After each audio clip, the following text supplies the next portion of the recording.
Hi guys, it's Abu Pasha here again. I thought I would do a pep talk video and give you some background into what I've done in the past. So we're currently in 2022 and I'm gonna go back in time.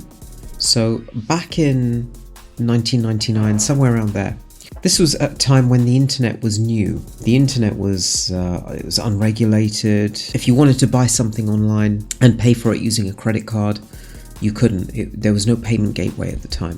What you would do is you'd go on the internet, you'd go to a retailer's website and you'd take down their phone number and then you'd phone them and then you would pay using a credit card over the phone. That's how it was done. It was a long time ago.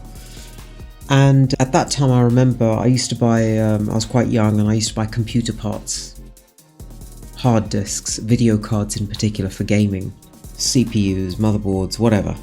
And I remember I was shopping around because I didn't have much money at the time, I was quite young.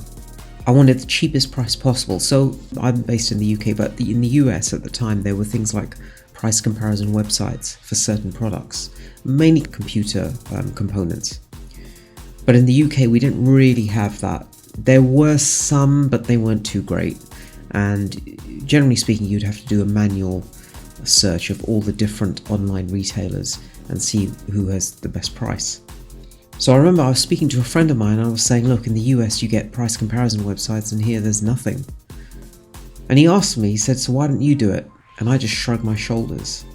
And I didn't do it. I didn't act on it. An opportunity came, I identified the opportunity, and I didn't take it.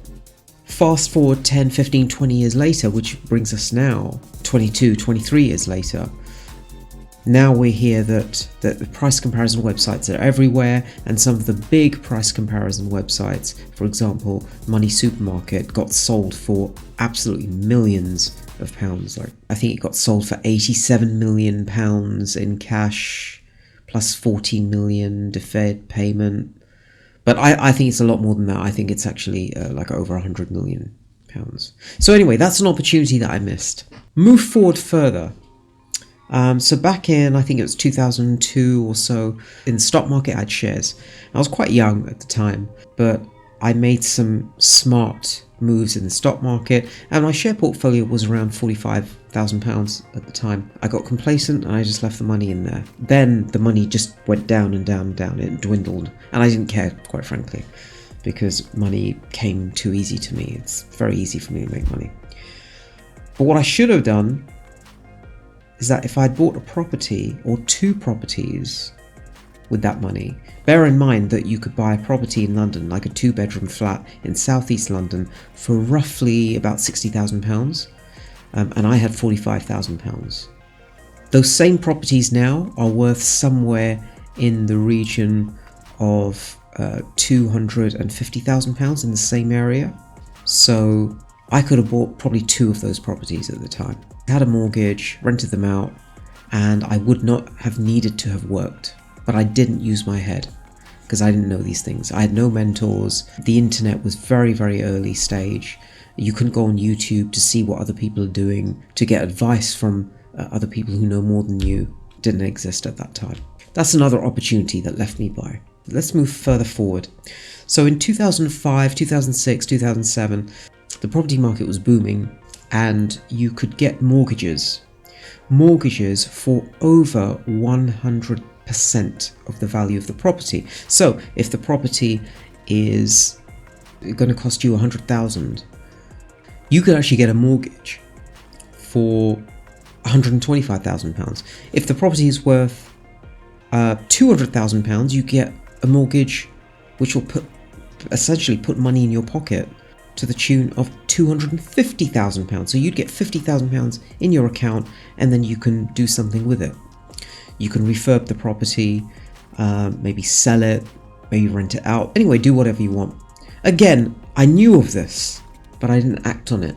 These are opportunities that keep coming by, and I see the opportunity. I know what to do, but I don't act on it. Then came the housing market crash, but in around 2010, 2012, the housing market was recovering and it was on an upward trajectory. That was a good time to start buying houses. I knew this, but did I go for it? No. Again, an opportunity that passed me by.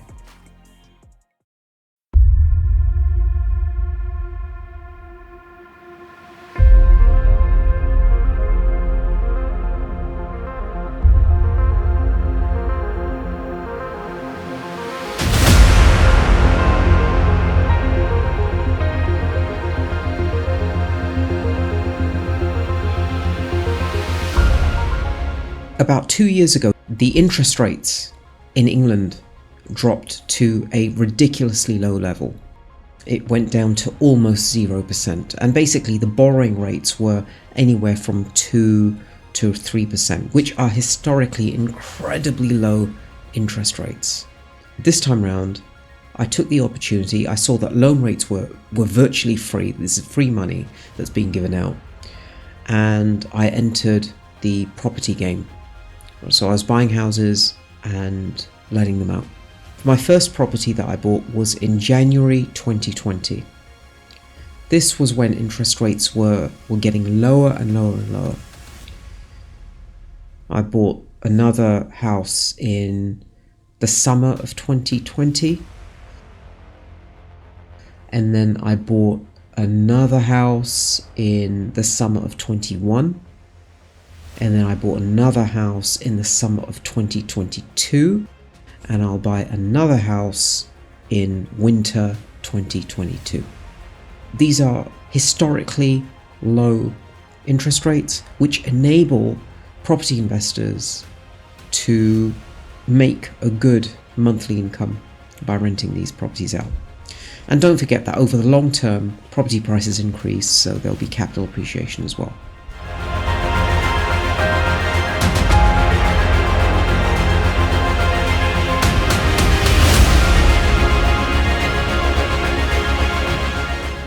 Now I remember at that time, my colleagues at where I work, I said that look, loan rates are ridiculously low. The government is encouraging people to borrow money and do something with it so that it helps the economy. So what are you guys doing? And all these people did nothing, even though I was telling them that this is the case. So the opportunity was there and they didn't take it. These same people are now complaining because the cost of living is going up and there's a lot of inflation. The same people who I told to act on this opportunity and they didn't, they are now complaining about the cost of living.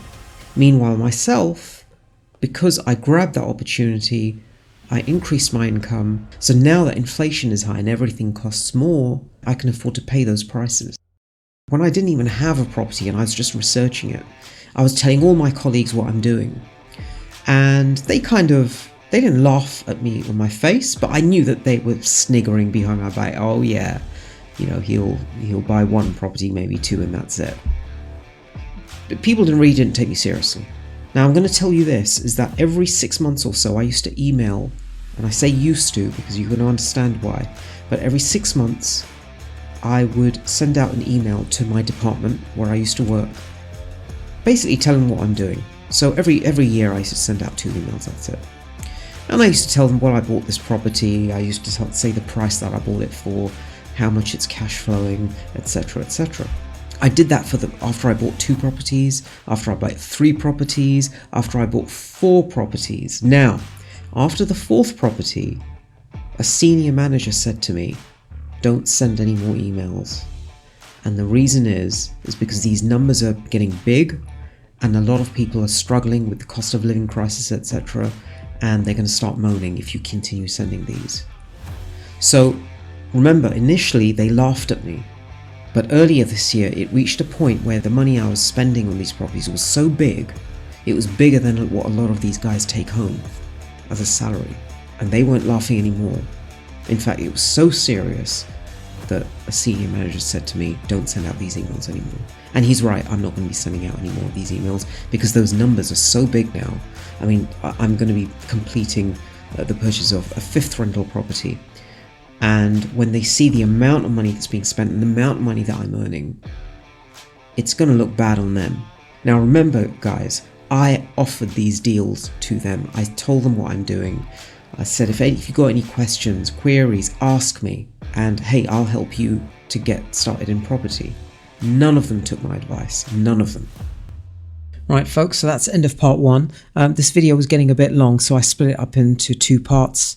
In part 2, I will give some general business advice as well as discuss business opportunities that are available to most of us in 2022. Part 2 will be released soon. Take this opportunity to subscribe and hit the notification bell icon to ensure that you get notified when I do upload part 2 of this video.